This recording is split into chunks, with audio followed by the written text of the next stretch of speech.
ओम नमो भगवते वासुदेवाय। ओम नमो भगवते वासुदेवाय। ओम नमो भगवते वासुदेवाय। नारायणं नमस्कृत्य नरं चैव नरोत्तमं देवीं सरस्वतीं व्यासं ततो जयमुदीरयेत्। नष्टप्रायेषु भद्रेषु नित्यं भागवत सेवया भगवतीरुत्तमा श्लोके भक्तिर्भवति नैष्ठिकी। कृष्णाय वासुदेवाय देवकी नन्दनाय च नन्दगोपकुमाराय गोविन्दाय नमो नमः। मम ज्ञानतिमिरन्दस्य ज्ञानाञ्जनशलाकया चक्षुरुन्मिलितं येन तस्मै श्रीगुरुवे नमः। मां विष्णुपदाय कृष्णप्रेष्ठाय भूतले श्रीमते भक्तिवेदान्तस्वामिनिति नाम्ने नमस्ते सारस्वतीदेवे गौरवाणी प्रचारिणे निर्विशेषशून्यवादि पाश्चात्यदेशकारिणे वाञ्छाकल्पतरुभ्यश्च कृपासिन्धुभ्येव च पतितानां पावनेभ्यो वैष्णवेभ्यो नमो नमः। जय श्री कृष्ण चैतन्य प्रभु नित्यानंद श्री अद्वैत गदाधर श्रीवासादि गौर भक्तवृंद। हरे कृष्णा कृष्णा कृष्णा हरे हरे हरे राम राम राम हरे हरे। हरे कृष्णा, आप लोग का स्वागत है आज के भागवत क्लास में। हम लोगों ने अभी तक मंगलाचरण देखा है और प्रथम प्रश्न नैमिषारण्य के जो ऋषि मुनिगण हैं उन्होंने किया। आइए आगे बढ़ते हैं।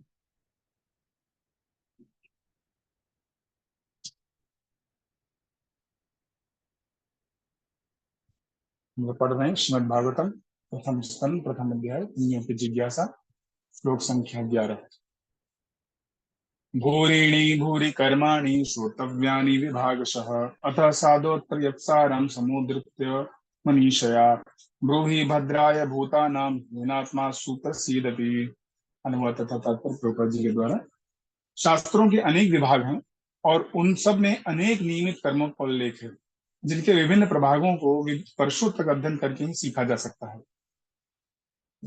अतः हे साधु, कृपया आप इन समस्त शास्त्रों का सार चुनकर समस्त जीवों के कल्याण हेतु समझाएं, जिससे उस उपदेश से उनके हृदय पूरी तरह तुष्ट हो जाएं।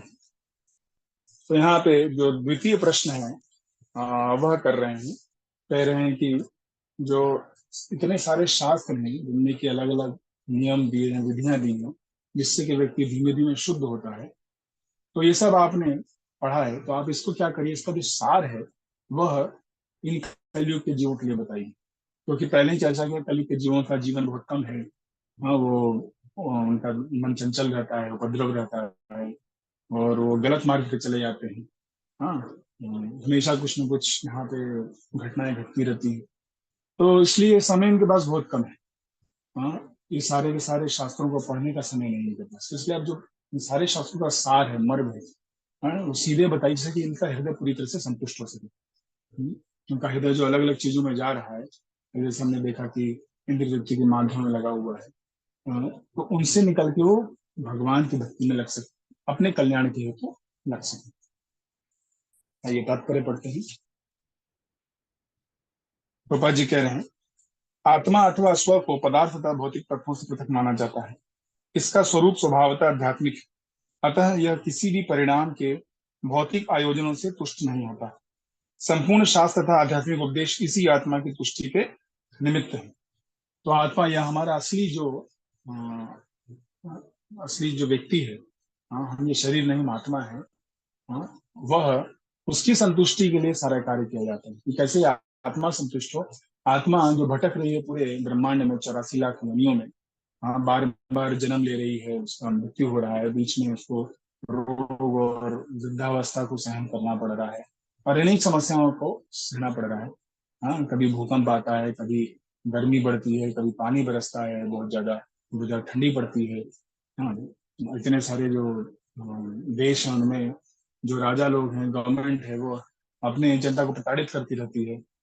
तो आदि भौतिक आध्यात्मिक आदि दैविक क्लेशों से हमेशा परेशान रहने वाला जो जीव है, अब ये मनुष्य जीवन में आया है, तो इसको कैसे इसकी असली संतुष्टि प्राप्त हो, इसलिए सारे शास्त्र, सारे नियम कानून दिए गए हैं। संपूर्ण शास्त्र आध्यात्मिक उपदेश इसी आत्मा की तुष्टि के निमित्त है। विभिन्न कालों तथा विभिन्न स्थानों में नानाविध जीवों के लिए अनेक प्रकार के उपायों की संतुति की जाती है। फलस्वरूप प्रामाणिक शास्त्रों की संख्या अनगिनत है। इन शास्त्रों में विभिन्न विधियों तथा नियमित कर्मों का विधान है। तो देश काल और पात्र के अनुसार, हाँ, अलग अलग शास्त्र दिए गए हैं। हाँ, अलग अलग उनके लिए विधि विधान दिए गए हैं, और इन सब का अच्छे से अध्ययन करना होता है। हाँ, ये सब प्रामाणिक शास्त्रों में आते हैं। इस कली काल में सामान्य जनता की पतित अवस्था को ध्यान में रखते हुए नैमिषारण्य के मुनियों ने भी श्री सूत गोस्वामी से अनुरोध किया कि वे इन समस्त शास्त्रों का सार कह सुनाएं, क्योंकि इस युग में पतितात्माओं के लिए वर्णाश्रम पद्धति में इन विविध शास्त्रों के उद्देश्यों को पढ़ना तथा समझ पाना संभव नहीं है। तो सारे वर्ण व्यवस्था इसलिए बनाई गई थी कि धीमे धीमे जो सारे जीव हैं, मनुष्य योनि में जो आए हैं अब, वह अपने अपने स्तर से उठ सकें, और वो जहां तक भी प्रगति करते हैं फिर अगले जीवन में वहां से कंटिन्यू करते हैं। लेकिन अब इस कलयुग में वर्णाश्रम व्यवस्था पूरी तरह से ध्वस्त हो चुकी है। तो अगला जन्म मनुष्य का मिलेगा कि नहीं मिलेगा, वर्णाश्रम करने का मौका मिलेगा नहीं, इसका कोई गारंटी नहीं। तब इसी एक जन्म में क्या करना है, जीवों को, मनुष्यों को सारा सारा सार समझा देना है, और उस सार में उनको परिपक्व करना है। तो उसलिए उनके कल्याण के लिए सूत गोस्वामी नैमिषारण्य में जो आए हैं, वहां पे नैमिषारण्य के जो मुनि हैं उनसे ये प्रश्न कर रहे हैं, कृपया आप क्या करिए, इन सारे शास्त्रों का सार बताइए। मनुष्यों को आध्यात्मिक स्तर तक उठाने के लिए वर्णाश्रम वाले समाज को सर्वोत्कृष्ट संस्था माना गया है, माना जाता था, किंतु कलयुग के कारण इन संस्थाओं के विधि विधानों का पूरा कर पाना संभव नहीं रह गया है। नहीं, जन साधारण के लिए वर्णाश्रम संस्था द्वारा प्रतिपादित विधि के अनुसार अपने अपने परिवारों से संबंध विच्छेद कर पाना संभव है। सारा परिवेश विरोध से व्याप्त है। इस पर विचार करते हुए देखा जा सकता है कि इस युग में सामान्य जनों का आध्यात्मिक उत्थान अत्यंत कठिन है, जिस कारण से मनुष्यों ने मुनियों ने इस विषय को श्री सूत गोस्वामी के समक्ष रखा है। उसकी व्याख्या अगले श्लोकों में की गई है। तो वर्णाश्रम जो पद्धति है, हाँ, चंद भगवान ने स्वयं बनाई है। बोलते हैं चतुर्वर्ण्य मया सृष्टम गुण कर्म विभाग। तो आपके गुण और कर्मों के अनुसार, हाँ, आपको वर्ण और आश्रम में बांटा गया है। हाँ, वर्णाश्रम में देखिए दो चीजें हैं।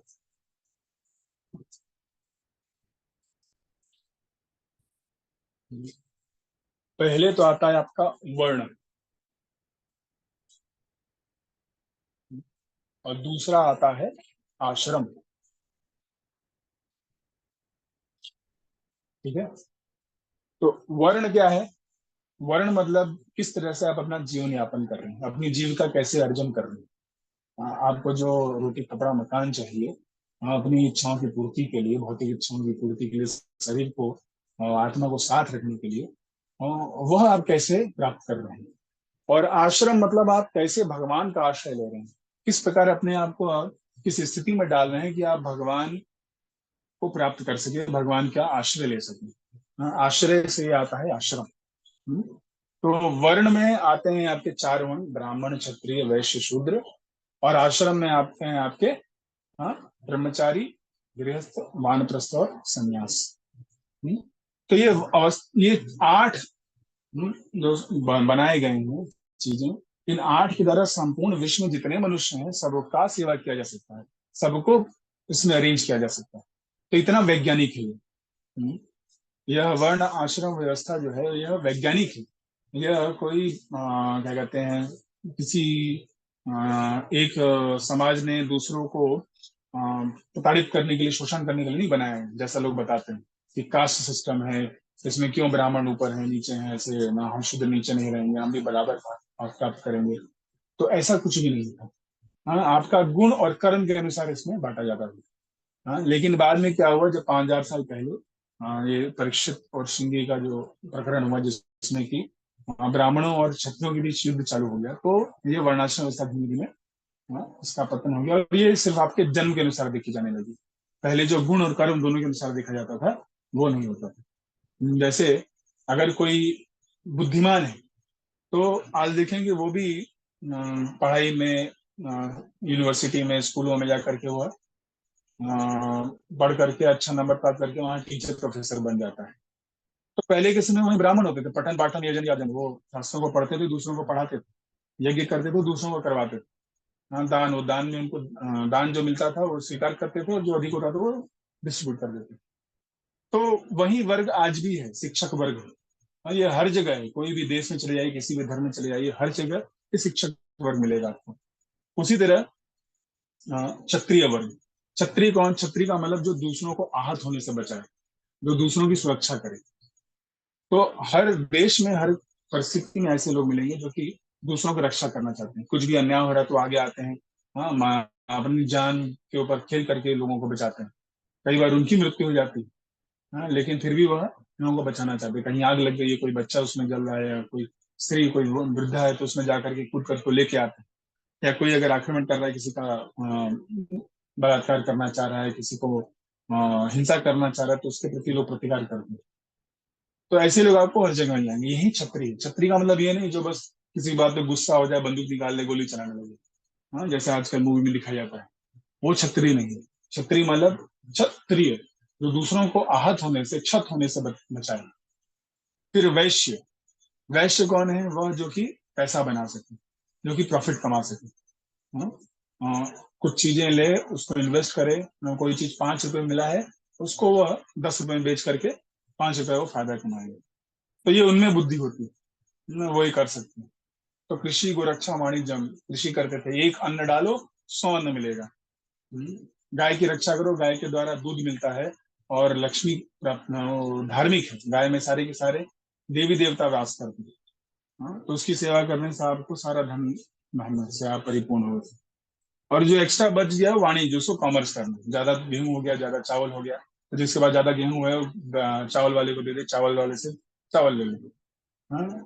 इस तरह से लोग, बार्टर सिस्टम होता था, और ये लोग कार्य करते थे, हाँ। और चौथा है शूद्र, जो कि इन तीनों में अगर वो बुद्धिमान नहीं है और अपने आप ना वो किसी को बचा नहीं सकते और पैसा नहीं कमा सकते, तो इन तीनों की सेवा करते थे, और इस तरह से अपना धन उपार्जन करते। तो वर्ण व्यवस्था वर्ण वो है जिससे कि आप अपना धन का उपार्जन करें, अपनी जीवन की आवश्यकताओं को प्राप्त करें। तो ये वैज्ञानिक, हाँ, लेकिन इस वैज्ञानिक पद्धति को जानबूझ के बर्बाद किया गया है, ताकि नास्तिकता फैलाई जा सके। ये जो आधुनिक सभ्यता है, कंज्यूमर, फैक्ट्री वाली लोग फैक्ट्री में काम करें, फैक्ट्रियों का उत्पादन बढ़ाएं, जीडीपी, ये सब चालू किया लोगों ने। तो लेकिन वो उतना करने के बाद भी आप देखेंगे कि क्योंकि ये साइंटिफिक है, ये भगवान ने बनाई है, ये नेचुरली लोग इस तरह से रहते हैं, तो इसलिए ये चारों लोग आपको आज ही मिलेंगे। लेकिन ये क्या है, ये वैदिक रूप में अब कार्य नहीं कर रहे हैं, जिनको जिनका जिनको शास्त्र पढ़ना था, शास्त्र के बजाय वो फिजिक्स, केमिस्ट्री, बायोलॉजी ये सब पढ़ रहे हैं, हाँ? इस तरह से वो अपना दिमाग लगा रहे हैं, और कैसे एटम बम बनाए, ऐसे कैसे दूसरे देश को बर्बाद करें। हाँ, तो ड्रोन बन गए हैं, आपको आदमी भी नहीं भेजना है, ड्रोन जाता है, बम ना लगा के चलाता है, ड्रॉप करके चलाता है, ठीक है? तो ये सब क्या है? ब्राह्मण लोग हैं जो कि अपने दिमाग का इस्तेमाल गलत तरीके से कर रहे हैं। तो ये अवैदिक पद्धति से हो गया। अब आते हैं हम आश्रम। आश्रम में कैसे आप आश्रय लेते हैं? तो आश्रम में सबसे पहला आश्रम होता था ब्रह्मचारी आश्रम, हाँ। पहले 5 साल जो है, बच्चा जो है एक पशु की तरह कार्य करता है, जो चाहता है वो खाता है, कहीं भी कुछ भी करता है। लेकिन 5 साल के बाद उससे एक्सपेक्ट है कि वो बुद्धिमान बनेगा, तो इसलिए उसको 5 साल की उम्र से भेज दिया जाता था गुरु के आश्रम में। और मैक्सिमम 25 साल तक वो गुरु के आश्रम में रह करके सारे शास्त्र सीखता था, सारी विधियां सीखता था, कैसे खाना बनाना है, कैसे क्या करना है, किसका क्या धर्म है, पति का धर्म क्या है, पत्नी का धर्म क्या है, माता पिता की कैसे सेवा की जाए, देश की कैसे सेवा की जाए, हाँ, भागवत भगवान की कैसे सेवा की जाए, सब सीखता। और उसके बाद फिर वो गुरु का आज्ञा लेकर के जा करके गृहस्थ आश्रम में प्रवेश करता है। तो हर व्यक्ति अपने, जब तक वो रह सकता था, वो जैसे जो वैश्य होते थे वो करीब 16 साल तक रहते थे, जो क्षत्रिय होते थे वो 20 साल तक रहते थे, ब्राह्मण जो होते थे वो 25 साल तक रहते थे। और जो शूद्र होते थे उनको एक्चुअली अलाउड नहीं था जाना, क्योंकि वो उतना जो डिसिप्लिन है, अनुशासन है, वो कर नहीं पाएंगे। तो वो अपने घर में ही रह करके अपने पिता के द्वारा वो ट्रेन होता, उनका गुरु जो होता पिता होता, पिता के द्वारा और बाकी समाज के द्वारा देख करके वो समझ जाते, क्योंकि उनको क्या करना है, उनको बस स्किल लर्न करना था, हाँ, कैसे, हाँ, क्या कहते हैं, रथ चलाना है, रथ बनाना है, कैसे खेती करना है, ये सब सीख लेते थे, और फिर वो सेवा में लग जाते थे, और उसमें उनका ट्रेनिंग मिला था, हाँ। तो इस तरह से पूरा समाज जो है वह, बेसिस उसका था ब्रह्मचारी आश्रम, हाँ, ब्रह्मचारी आश्रम में उसका ट्रेनिंग होता था। फिर वो गृहस्थ आश्रम प्रवेश करता था, एक स्त्री के साथ विवाह करके अपने जो कर्तव्य है उसको करने में लगता था, जो उसने सीखा है, हाँ, 15-20 साल गुरु के आश्रम में रह के उसको रियलाइज करने का कोशिश करता है। अगर उसको साक्षात्कार हो जाता है गुरु के आश्रम में तो वो सीधे नैष्ठिक ब्रह्मचारी बन जाता है। हाँ, वो सीधे संन्यास आश्रम चला जाता है। लेकिन जिसको साक्षात्कार नहीं हुआ लेकिन वो समझ आए कि महत्वपूर्ण है, तो उसी ज्ञान को का साक्षात्कार प्राप्त करने के लिए वह गृहस्थ आश्रम में प्रवेश करता है। और वहाँ स्त्री बच्चों अपने माता पिता सारे समाज के साथ रह करके कार्य करते हुए वह धीमे धीमे उसका हृदय शुद्ध होता था। और फिर वह वानप्रस्थ के स्टेज पे आता था, जहाँ की वह फिर अपने गृहस्थों कार्यों को अपने बच्चों को हैंड ओवर करके, हाँ, या तो तीर्थ यात्रा में निकल जाता था या वन में जाके तपस्या करता था। हाँ, तो 50 साल के बाद जाता था। मतलब अपने 51 52 53 गो टू वन, वन जाओ वानप्रस्थ। फिर वो 20 से 25 साल इस तरह तपस्या करने के बाद फिर वह संन्यास ग्रहण करता था। कि उसे साक्षात्कार हो गया, पूरे विश्व में वो जा करके ट्रेवल करके घूम करके अपने साक्षात्कार को दूसरों को बताता था, उनको गाइड करता था। तो सन्यासी जो है वो ब्राह्मण का भी गुरु होता था। क्योंकि उसने 70 80 साल जो है वह शास्त्रों को अच्छे से पालन किया है, समझा है, और तपस्या करके साधना करके उसने उसका साक्षात्कार लिया। तो इससे सन्यासी जो है सबके द्वारा पूज्य होते थे। बड़े बड़े राजा, बड़े बड़े ऋषि मुनिगण भी उनको प्रणाम करते, जो ब्राह्मण है। तो इस तरह ये वर्ण और आश्रम व्यवस्था बनाई गई थी, जिससे कि हर एक मनुष्य जो है वह अपने अपने स्थान में रह करके अपने अपने इच्छा अनुसार वह प्रगति कर सकता था, और जहां तक प्रगति करता था फिर अगले जन्म में फिर से वहां से चालू करता था। हाँ? क्योंकि वर्णाश्रम व्यवस्था थी तो यह व्यक्ति जो है पाप में कार्य में नहीं लगता था और उसे मनुष्य जन्म फिर से मिलता था। लेकिन अब यह व्यवस्था जो है, वैदिक व्यवस्था जो पूरी तरह से ध्वस्त कर दी गई है, हर जगह विरोध हो रहा है। हर जगह लोग कहीं मनु संहिता को जला रहे हैं तो कहीं ब्राह्मणों को तिरस्कार कर रहे हैं। तो इस कारण इन संस्थानों का विधि विधान का पालन करना संभव नहीं रह गया। नहीं आप संन्यास ले सकते हैं या वानप्रस्थ ले सकते हैं, क्योंकि इतना आसक्त हो जाता है व्यक्ति कि वो गृहस्थ आश्रम से निकल नहीं सकता है। हाँ? उनको मृत्यु ही उनके घर से निकालती है। हाँ? उनके बच्चे बड़े हो गए, सब कुछ हो गया, लेकिन फिर भी वो घर में बैठ करके टीवी देख रहे हैं, पोते पोतियों के साथ खेल रहे हैं, और ऐसे ही उनका जीवन जो निकल जाता है। हम्म। पर एक दिन मृत्यु आती है, और अगर आप अपनी स्वेच्छा से नहीं निकलेंगे तो मृत्यु आपको बाहर निकाल देगी घर से। तो अच्छा होता है कि स्वेच्छा से निकलते और भगवान को प्राप्त करने का प्रयास करें। तो इसलिए अब संबंध विच्छेद करवाना भी संभव नहीं है। सारा परिवेश जो विरोध से व्याप्त है। तो ये सब देख करके ऋषि मुनि जो है नैमिषारण्य के, वो जानते थे कि कलयुग के साधारण लोग इसको पालन नहीं कर पाएंगे। तो इसलिए उनके कल्याण हेतु वो पूछ रहे हैं, सारे शास्त्रों सारे है उसकी व्याख्या कीजिए। अब वो तीसरा प्रश्न कर रहे हैं। सूत जानासि भद्रम ते भगवान सात्वताम पति देवक्याम वसुदेवस्य जातो यस्य चिकीर्षया। अब वो भगवान पे आते हैं, सारे जीवों का कल्याण करने के बाद अब वो भगवान के विषय में जानना चाहते हैं कि भाई भगवान जो देवकी और वसुदेव के पुत्र हैं वह किस प्रयोजन से आए। हे सूत गोस्वामी, आपका कल्याण हो।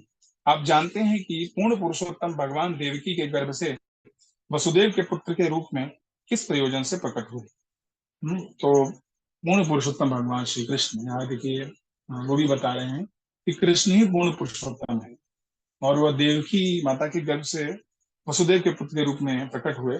तो किस प्रयोजन से प्रकट हुए, क्या उनका कार्य, किस कारण से वो आए थे, उनके प्रकट होने का, अवतार लेने का जो स्वयं भगवान है कृष्ण, वह क्यों प्रकट हुए इस बार। तात्पर्य, भगवान का अर्थ है सर्वशक्तिमान ईश्वर, जो समस्त ऐश्वर्यों, शक्ति, यश, सौंदर्य, ज्ञान तथा तपस्या के नियंता हैं।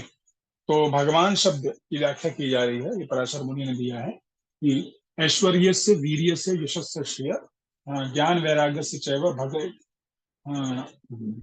और जो भगवान है, भगवान शब्द की व्याख्या क्या है कि जिस व्यक्ति में समस्त ऐश्वर्य हो, समस्त ज्ञान हो, समस्त सौंदर्य हो, हाँ, समस्त शक्ति हो, हाँ, और समस्त तपस्या, हाँ, जो वैरागी हो पूर्ण रूप से, तो 6 के 6 गुण पूर्ण रूप से पाए जाते हैं, वह व्यक्ति ही भगवान कहलाने लायक है। हाँ, आजकल किसी को भी भगवान बना देते हैं, कोई भी कुछ शास्त्र में अच्छा बोलने लगता है, हाँ, तो बोले आज कलयुग के ये भगवान है, साक्षात भगवान है। हाँ, तो ऐसे ही भगवान शब्द का इस्तेमाल नहीं किया जा सकता। भगवान शब्द उस व्यक्ति के लिए कर सकते हैं जिसमें सारे 6 के 6 गुण तो सबसे ज्यादा सौंदर्यवान, उससे कोई ज्यादा खूबसूरत ना हो, हर व्यक्ति उससे आकर्षित है। हाँ, यहाँ पे मिस यूनिवर्स, मिस्टर वर्ल्ड, ये सब कंपटीशन होता है, लेकिन मनुष्य ही आकर्षित होते हैं। ऐसा नहीं कि कोई कुत्ता, बिल्ली, मोर, बाकी जो हिरण है वो भी आकर्षित हो जाते हैं इन लोगों से, नहीं, वो आकर्षित नहीं होते। लेकिन जब भगवान कृष्ण वृंदावन में थे, प्रकट हुए थे, तो सारे के सारे पशु पक्षी आकर्षित होते हैं। हम्म, हिरण हो गया, भगवान चलते थे तो सारे के सारे पशु पक्षी उनके साथ चलते थे। हम्म, चलती हुई चीजें रुक जाती थी, जो यमुना नदी है वो उनका दर्शन करने के लिए रुक जाती थी, और वहां एक तरह से बाढ़ आ जाती थी। हाँ? और रुकी हुई चीजें से पेड़ वगैरह पौधे वो भी जब भगवान चलते थे तो उनको उनका दर्शन करने के लिए वो भी चलने लगते। तो आप कहेंगे ऐसे कैसे हो सकता है? ऐसा हो सकता है क्योंकि वृंदावन में सभी जीव जो है वो आध्यात्मिक है, चेतना वाले हैं। तो वो पॉसिबल। तो इस तरह से वो भगवान ने अपनी सारी जो अ, ये ऐश्वर्य है उसका प्रकट किया उन्होंने। उन्होंने जो ज्ञान दिया, भगवत गीता मात्र 700 श्लोक है। और ऐसा नहीं कि प्रिपेयर करके कहते कि हाँ भाई आज हमें प्रवचन देना है, चलो भाई लगाओ वीडियो कैमरा लगाओ, हम यहाँ पे प्रवचन देंगे, नहीं। वो तो युद्ध करने गए थे, वहां अर्जुन को कुछ प्रश्न वहीं खड़े खड़े उन्होंने शास्त्र, भगवत गीता का शास्त्र दे दिया। और आज तक हम लोग उसको, 5,000 साल हो गए हैं उसको समझने का प्रयास कर रहे हैं, पूरा जीवन भर पढ़ते हैं। एक श्लोक भी समझ जाए तो बहुत बड़ी बात है, पूर्ण रूप में। तो ज्ञान का अथाह भंडार पूरे विश्व में प्रसिद्ध है भगवान की गीता। आइंस्टीन जैसे बड़े बड़े लोग जो वो भी गीता को पढ़ते थे। हाँ? और जानना चाहते थे इसमें क्या है। तो उनका ज्ञान सर्वोपरि। फिर उनका जो ऐश्वर्य है, संपूर्ण ऐश्वर्य उन्हीं से आया है। जब उन्होंने अपना द्वारकापुरी बनाया तो वहां पे कोई लाइट वगैरह नहीं लगाया, वहां पे सब जो रत्न थे, जड़ी हीरे जवाहरात, इसी से वो पूरा का पूरा उनका महल बना हुआ और जगमगाता था। हाँ? और वैराग्य में भी वो उन्नत थे ना, भगवान राम के रूप में पूरा संसार का राज्य उन्होंने छोड़ दिया। बस एक दिन उनके पिताजी बोले कि, पिताजी जो है माता के कहने पे उनकी माता को, उन्होंने कह के माता को जो वर दिया था, उस हिसाब से उन्होंने मांगा कि भगवान राम को मैं क्या कर दिया, उन्होंने भेज दिया, तुरंत वो तैयार हो गए। एक क्षण ऐसा नहीं कि सोचे अरे ऐसा कैसे, मैं ये करूँ, विरोध करूंगा, ये अन्याय हो रहा है, सुप्रीम कोर्ट जाऊंगा, ये सब कुछ नहीं। पिता की आज्ञा, पिता इसी प्रसन्न होंगे, बस चले गए वो। तो इस तरह वो इन सभी ऐश्वर्यों को, ऑपुलेंसेस को उन्होंने प्रकट किया ना। तो इसलिए उनका, उनको भगवान कहा जाता है। तो भगवान शब्द कभी कभी आचार्य जो नारद मुनि हैं या व्यास देव, उनके लिए भी किया जाता है इस्तेमाल, क्योंकि वो श्री भगवान को पूरी तरह से प्रतिनिधित्व कर रहे हैं। जो भगवान हमें कहना चाहते हैं वो चीज हमें बता रहे हैं। हरे कृष्ण। भगवान अपने शुद्ध भक्तों के रक्षक हैं। यद्यपि ईश्वर सबों पर संभाल रखने वाले हैं तो भी वे अपने भक्तों पर विशेष पालू रहते हैं। हाँ, तो भगवान बोलते हैं गीता में कि समोहम सर्वभूतेषु, मैं सबके प्रति क्या हूँ, इक्वल हूँ, लेकिन जो मेरा भजन करता है, जो मेरा भक्त है, मैं उस पर विशेष ध्यान देता हूँ। तो भगवान अत्यंत कृपालु भक्तवत्सल है। सत्य का अर्थ है परम सत्य। जो लोग परम सत्य के सेवक या दास हैं वे सात्वत कहलाते हैं। यहाँ पे भगवान सात्वताम पति का उल्लेख किया है। तो सात्वताम मतलब जो सत्य की उपासना करने वाले व्यक्ति हैं, जो भक्त हैं, उनके भगवान जो है मेंटेनर है, उनके रक्षक। ऐसे शुद्ध भक्तों की रक्षा करने वाले भगवान सात्वतों के रक्षक कहलाते हैं। भद्रम थे अर्थात आपका कल्याण हो, उसे मनुष्य मुनियों द्वारा वक्ता से परम सत्य के विषय में जानने की उत्सुकता का भी होता है। तो कल्याण हो, आशीर्वाद देने का कल्याण हो, आप कृपया बताइए, हाँ हमें यह ज्ञान दीजिए, कैसे सारे जीवों का कल्याण हो। कैसे भगवान इस दुनिया में, इस पृथ्वी पर आए, तो कैसे उनका अवतरण हुआ, किस कारण अवतरण हुआ। पूर्ण पुरुषोत्तम भगवान श्री कृष्ण वसुदेव की पत्नी देवकी से प्रकट हुए। वसुदेव आध्यात्मिक पद के प्रतीक हैं जिसमें परमेश्वर का प्राकट्य होता है। तो वसुदेव है ना, सत्वम विशुद्धम वसुदेव सद्धितम। भागवत में आता है कि जो विशुद्ध सत्व है उसका प्रतीक वसुदेव स्थिति है। तो वसुदेव जो थे वो भगवान के पिता भी थे, और वो शुद्ध थे, इसलिए उनके द्वारा भगवान प्रकट होते हैं। उनके कारण वो माता गर्भ, वो पहले उनके हृदय में प्रवेश करते थे, उनके हृदय से देवकी के हृदय में प्रवेश करते हैं, देवकी के हृदय से फिर उनके गर्भ में चले जाते हैं, और गर्भ से वो बाहर सीधे प्रकट हुआ। तो भगवान प्रकट होते हैं, भगवान का जन्म नहीं होता है। हमारा जो है जैसे जन्म होता है मनुष्य का, उस तरह लगता है कि उनका भी ये जन्म हो रहा है, लेकिन जन्म होता नहीं, वो बस प्रकट हो जाता है और कुछ समय लीला करने के बाद वो अपर कर दिया। तो यहाँ पे मुनि लोग आशीर्वाद दे रहे हैं सुत गोस्वामी को कि आपका कल्याण हो, और आप कृपया हमको यह जो गुह्य बातें हैं वो बताइए कि भगवान क्यों प्रकट हुए। तो भगवान जो है शुद्ध भक्तों का रक्षा करने वाले हैं। गीता में भगवान बोलते हैं, परित्राणाय साधूनां विनाशाय च दुष्कृतां धर्म संस्थापनार्थाय संभवामि युगे युगे। तो चार कार्य करने आ रहे हैं, धर्म स्थापना करने आ रहे हैं, हाँ, ये इनका नाश करने आ रहे हैं, लेकिन मनुष्य प्रमुख उनका क्या है, परित्राणाय साधूनां, साधुओं को हर्षित करने के लिए, उनकी रक्षा करने के लिए वो आ रहे हैं। क्योंकि भगवान के भक्त इस दुनिया में से कुछ, संसार से कुछ भी नहीं चाहते, उन्हें बस भगवान का संग, भगवान का दर्शन, भगवान को प्रसन्न करने का मौका चाहिए। तो इसलिए भगवान प्रकट होते हैं और वह आकर के यहाँ पर, हाँ, एक मिनट, ए, चिल्लाओ मत।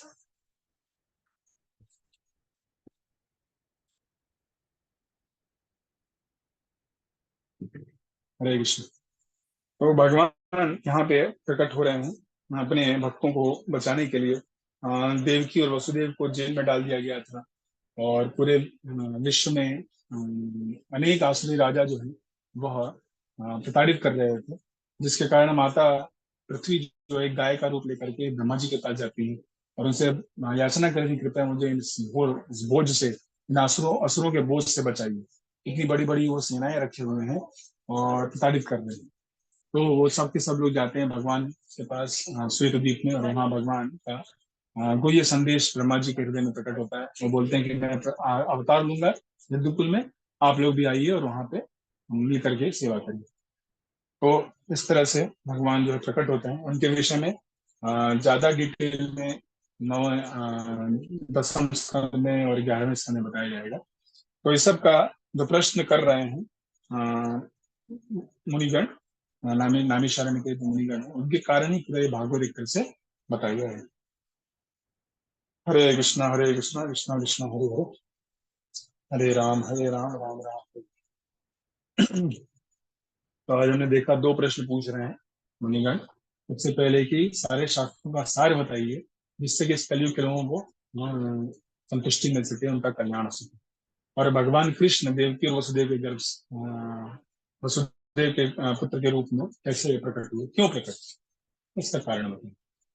हरे कृष्णा कृष्णा कृष्णा हरे हरे, हरे राम। भागवतम विजय श्लोक को पाठ कीजिए। किसी का कुछ प्रश्न है तो पूछ सकते हैं, अनम्यूट करके। हरे हरे कृष्ण। कृष्ण प्रभु जी, दंडवत प्रणाम। बोलो। प्रभु जी, जैसे कि अभी लास्ट लेक्चर के एंड में आपने बताया कि परपोर्ट में लिखा हुआ है कि वर्णाश्रम का पूर्ण तरह पालन करना अभी संभव नहीं हो रहा है। मतलब जी प्रभुपाद जी जी। ने तो बहुत पहले ही लिखा है। तो गीता में जब हम पढ़ते हैं ना, सत्व रज तम, जैसे कि पूरे हमारे दिन में अलग अलग सिचुएशंस में हम लोग अलग अलग गुणों में होते हैं। क्या हम्म वैसे ये जो आश्रम है, जैसे कि जब हम पढ़ रहे होते हैं तो शायद हम मान सकते हैं ऐसे कि जब पढ़ रहे हैं तो हम ब्रह्मचर्य आश्रम में हैं, जैसे विद्यार्थी दशा में हैं। कुछ काम कर रहे हैं तो शायद गृहस्थ आश्रम में हैं। और जिस कुछ हम्म। चीजों में हम लोग हमारा ध्यान हटा देते हैं, तो जैसे वो सन्यास हो गया, क्या हम ऐसा मान सकते हैं? या वो शास्त्रों के विपरीत होगा, मतलब वो शास्त्रों का समझने का गलत तरीका होगा? एक्चुअली ये जो आश्रम है ना, ये एक परिस्थिति है, एक मेंटेलिटी है। ब्रह्मचारी का मेंटेलिटी को सीखना चाह रहा है, गुरु से श्रवण कर रहा है, उनकी सेवा कर रहा है। ब्रह्मचारी गुरु कुले वसंत तो गुरु रतन, आचरण दासो तीचो गुरु सुहृद सौहृद।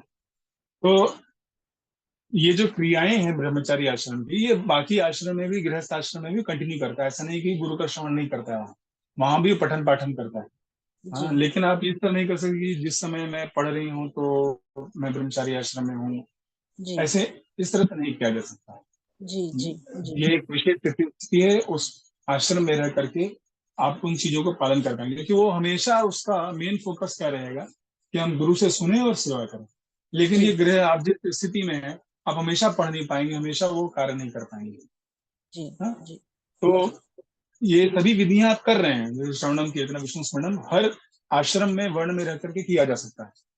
हाँ? जी लेकिन हम ये नहीं कर सकते कि अब मैं जैसे अगर कोई तलवार उठा के प्रैक्टिस करने लगा तो बोले कि अभी मैं छत्री बन गया। नहीं, जी वो जी जी आत्मरक्षा के लिए हर व्यक्ति कर सकता है, आत्मरक्षा की ट्रेनिंग हर व्यक्ति ले सकता है। हाँ, लेकिन जो विशेषतर जा करके दूसरों को बचाए, जो कि पढ़ लेकर के, हाँ, अपनी जान की भी परवाह न करके, जैसे हमारे जो सैनिक हैं, बॉर्डर पे जा करके वो युद्ध कर रहे हैं, वहां पे खड़े हैं, जिसके कारण कि हम लोग यहाँ पे सुरक्षित हैं, तो वो उनको छत्री कहा जा सकता है ना। जी जी प्रभु जी। तो क्रियाएं हम कर सकते हैं, क्रियाएं करने में है, और वह धीमे धीमे उसका डेवलपमेंट होता है, लेकिन ये एक विशेष स्थिति है। हाँ, वर्णाश्रम व्यवस्था साइंटिफिकली वो अरेंज किया जाता है कि आप गुरु के आश्रम में रहिए, और आपका डेडिकेटेड ये कार्य है कि आप गुरु से सुनेंगे, उनकी सेवा करेंगे। फिर गृहस्थ जी आश्रम में आपका ये है कि आप अपने परिवार की सेवा करेंगे, समाज की सेवा करेंगे। फिर वानप्रस्थ में कि आप तपस्या करेंगे। हाँ, वानप्रस्थ का कार्य क्या है कि अगर जैसे अभी बारिश होता है, तो गृहस्थ का कार्य है कि वो घर के अंदर आ जाए। हाँ, वानप्रस्थ जो वन में रहता है, अगर बारिश होगी तो उसका उसका ड्यूटी है कि बाहर जाके वो खड़ा रहे, पानी में भीगे, अपनी इंद्रियों को जो है वो क्या कहते हैं, सहन करने के लिए तैयार करे। हाँ, घोर जी तपस्या करे। जी तो वो चीजें हम नहीं कर सकते अभी, क्योंकि वो हमको ट्रेनिंग नहीं, और वो अभी वो सिचुएशन भी नहीं, जंगल भी नहीं बचेगा, कहाँ जाकर के आप तपस्या कर लिया। तो जी जो मेन चीजें हैं उसका जो क्या कहते हैं सार है, वो सार ये बताएंगे, उस सार को हम पालन कर सकते हैं जी ना। जी जो श्रवणम है, तो श्रवणम आप अभी आप सुन रहे हैं, बाद में आप लेक्चर, जो रिकॉर्डेड लेक्चर, उसको भी सुन सकते हैं, खुद पढ़ सकते हैं। तो इस तरह आप भगवान के जो शब्द हैं उनसे आप कनेक्टेड हो, तो ये जी अपनी स्थिति में रह करके आप पालन करने का प्रयास करें। जी मतलब ठीक जो है, गृहस्थाश्रम में है वो गृहस्थाश्रम में ही है। गृहस्थनाश्रम में, बाकी हाँ, वो क्रिया में गृहस्थाश्रम में। है, हाँ। क्योंकि यही पूछा कि कभी कभी रियलाइजेशन में एक थिन लाइन होती है ना, हम लोग गलत हाँ मतलब ही सोच सकते हैं, इसलिए मैंने पूछा। हाँ, वो हो जाता है एकदम से, टोपा जी मेंटल जी स्पेकुलेशन बोलते थे। जी जी तो कोई प्रॉब्लम नहीं है, तो अच्छी बात है कि आप समझने का प्रयास कर रहे हैं। हाँ, लेकिन ये एक स्थितियां हैं, ये उसके लिए डेडिकेटेड समय है। हम वो आप करेंगे तो ये आप गृहस्थ आश्रम, जैसे कि अगर बोले मैं सन्यासी हूँ, और फिर वो सन्यासी की तरह काम करने लगा गृहस्थ आश्रम में, तो प्रॉब्लम हो जाएगी। हाँ, जी आपको बच्चों का ध्यान रखना है, आपको पति का ध्यान रखना है, पति को आप लोगों का ध्यान रखना है, लेकिन उससे मैं सन्यासी हूँ, तो प्रॉब्लम हो जाती है। तो जी वो उत्पात है, उत्पात एवं कल्पते बोलते हैं, श्रुति स्मृति पुराणादि पंचरात्रि निधिना एकांतिक हरे भक्ति उत्पात एवं कल्पते। तो उत्पात करेगा व्यक्ति अपने आश्रम में रह करके, अपने उस वर्ण में रह करके। अब छत्री का आपने ड्यूटी लिया, वहां पर जाकर के बंदूक आपको दिया गया है, लेकिन आप वहां पे चला नहीं रहे, सामने से पूरी सेना चली आ रही है, घुसने वाली है। हाँ, लेकिन आप गोली नहीं चलाएंगे, बम नहीं चलाएंगे, ब्लास्ट नहीं करेंगे, तो क्या होगा, आपको भी मारेगा और जो जनता है उसको भी मारेगा। आप सोच रहे नहीं, अब मैं ब्राह्मण हूँ, मुझे हत्या नहीं करनी चाहिए। हाँ? ऐसे नहीं चलता है। जी आपको विशेषतः आपको जो ड्यूटी मिला है वह आप कार्य करिए। जी प्रभु जी। ठीक है, धन्यवाद प्रभु जी, धन्यवाद प्रणाम। हरे कृष्ण। बहुत अच्छे से समझ धन्यवाद। में आया। क्योंकि हरे प्रभु जी ये कृष्ण। पूछना पड़ता है, क्योंकि ऐसा ना हो कि बच्चों को हम खुद ही कुछ आधा समझे और बच्चों को कुछ आधा जी बताए, जी, तो फिर वो नहीं सही ज्यादा बात है, इसलिए हम जानने लोग प्रश्न जैसे उत्तर भी होता है। रखते हैं। इसलिए प्रश्न उत्तर हम रखते हैं कि जो डाउट है, हम तो कुछ समझाने का, क्योंकि जब हम भी समझ रहे थे तो हमें भी डाउट होते थे, इसलिए हम भी मौका देते हैं, अगर आपको कोई डाउट होता है पूछ सकते हैं। और बाद में भी अगर किसी को कुछ प्रश्न है, कुछ समझ में आए, तो आप डायरेक्ट व्हाट्सएप पे लिख करके या ऑडियो मैसेज भी दे सकते हैं, तो हम भी उसको उत्तर दे सकते हैं, या तो क्लास में डिस्कस कर लेंगे या पर्सनली आपको मैसेज कर लेंगे। प्रभु जी ग्रुप में हरे डाल कृष्ण। सकते हैं क्वेश्चन व्हाट्सएप के? क्वेश्चन ग्रुप में भी डाल सकते हैं, बेस्ट होगा मुझे पर्सनली डालिए, मेरा तो मतलब नंबर है ही ना आप लोगों के पास। जी जी व्हाट्सएप जी पे प्रश्न, पर्सनल प्रश्न, क्योंकि फिर क्या है कि हो सकता है लोग प्रश्न पूरा ना बोल पाए, खुल के ना बोल पाए। जी जी जी। आप पर्सनली भी डाल सकते हैं क्वेश्चन, कोई प्रॉब्लम नहीं। धन्यवाद प्रभु जी, धन्यवाद प्रणाम। हरे कृष्ण। धन्यवाद। और किसी का कुछ प्रश्न है?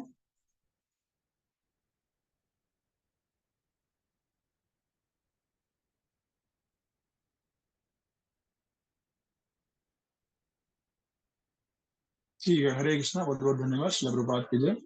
आज एकादशी का दिन है, आज ज्यादा से ज्यादा जप कर सकते हैं, भगवान का श्रवण कर सकते हैं, उनका दर्शन करिए, कीर्तन करिए, और प्रार्थना करिए पूरे विश्व के कल्याण के लिए। हरे कृष्णा, एकादशी तिथि की जय, शिल प्रभुपाद की जय। हरे कृष्ण प्रभु जी, धन्यवाद, प्रणाम।